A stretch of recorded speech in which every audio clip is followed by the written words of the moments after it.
The hour of reckoning. Eva stood by a serene stream, its course meandering through the picturesque German countryside. The sun played upon the water's surface, creating a dance of light and shadow. Birds sang overhead, their melodies blending with the gentle rustle of leaves. The tranquil scene was oddly unfamiliar, yet a sense of calm washed over her. As if driven by an unseen force, she was drawn to the stream, the curiosity of death whispering in her ear. She had heard stories of drowning, how water filled the lungs and stole the breath, and she wondered what it would feel like. In a moment of reckless abandon, she waded into the stream, feeling the chilly water envelop her small body. As the water deepened, she lost her footing, the undercurrent seizing her in its cold grasp. Panic surged through her as the water invaded her lungs. Her vision blurred, and she fought against the darkness that threatened to consume her. Eva had heard stories of how we all die alone, but death is with you every step of the way. We are never alone. Just as she was about to surrender to the abyss, something ripped her from the water, leaving death behind. She gasped for breath, her heart pounding wildly in her chest. The rural serenity was replaced by the sterile confines of a hospital room as the rhythmic beeps of machines filled her ears. She was surrounded by men, doctors and nurses, their faces obscured by their white coats. And yet, death was the only familiar face. They spoke about her as if she were a specimen, an object to be studied and dissected. Her voice, her pain, her desires. Ignored. She felt much like a Jew under the monstrous reign of the Third Reich, broken, belittled, forsaken. Her yearning for death's merciful release was the soul fire burning within her, yet it continually danced just out of her reach. It was a cruel dance, one that the sinister hair doctor seemed to orchestrate with a cold, clinical precision. Bound between two worlds, one of anguished existence and the other of elusive peace, where neither world truly claimed her. Suddenly, footfalls drummed a percussive symphony of impending doom, their echoes ricocheting off the frigid hospital walls, infiltrating the sanctuary of silence she clung to.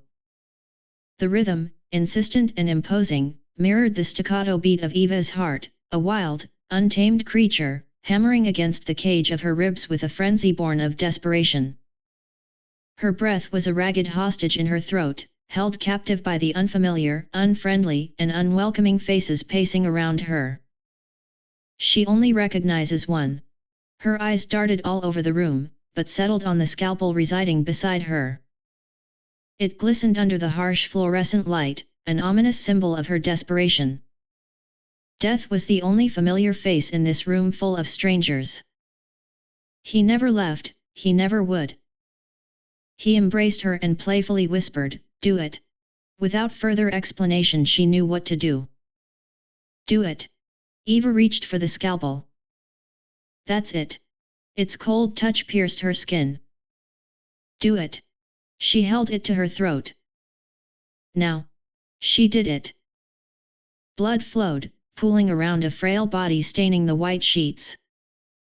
As the life force ebbed away, death's embrace tightened and an odd sense of peace set in as her soul left her lifeless body. The flowing blood, prickly white sheets and the beeping of machines slowly blended into the flow of the serene stream, the prickles of the tall grass, and the melodies of birds that sang overhead in the picturesque German countryside. Abruptly, she awoke. Her heart pounded in her chest. The relentless pain of her existence filled every crevice of her broken mind, death taunting her as it slipped right through her fingertips. The white walls seemed to close in on her, and a painting of the serene German countryside hung mockingly on the wall. Her eyes lingered on the stream. Oh, how badly she wanted to go back. The dream had seemed so real, a twisted mirror of her own life. In that moment of clarity, she understood the cruel joke of her existence. She was nothing more than a spectacle, a source of amusement for those around her. A walking miracle, her life a mockery of the tragedy that befell her. The only autonomy she had left was the ability to take her own life, but even that was stripped from her in this place. Restrained in the asylum, she couldn't help but think that she would be more useful as a lampshade for the Nazis. She was just a piece of flesh, a remnant of a person who had once been whole. In the hour that followed, Eva's thoughts returned to the stream in the countryside. She longed for the sweet embrace of death, to be released from the prison of her tormented soul. To many, death was an enemy to be feared, a relentless assassin that one sought to hide from. For Eva, death was a friend that she sought out. A teacher she wanted to learn from.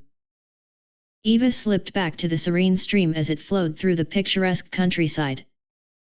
The birds sang their melodies overhead as death and her danced upon the water's surface. "I'm never going back,"